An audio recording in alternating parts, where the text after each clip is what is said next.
Guys, oh my god, gabi na diri sa amo, but sorry, mangbudol na pod ko. Because the last time I posted about Skindo, guys, I told you na I really like their body lotion. That wasn't a paid post at all. After that, guys, I got really curious about the brand because nahiyang lay ko silang lotion and I looked them up. I noticed na they're selling this body soap as well. Then for someone who was diagnosed with psoriasis, I really shy from body soap because body soaps are really drying to the skin.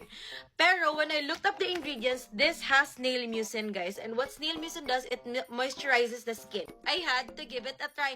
And guys, when I tried it out, really love the soap. This is my second soap already. I'm opening it out because mag-take a bath na ko in a while.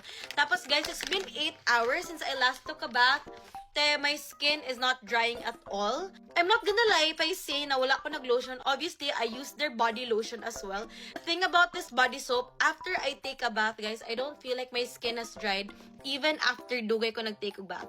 Guys, this is niacinamide. If you're into skincare, you know how good niacinamide is to the skin. Honestly, my selling factor is their ingredient sa snail mucin. That's it, guys. This is the Skindo body soap. Really encourage you to try it out.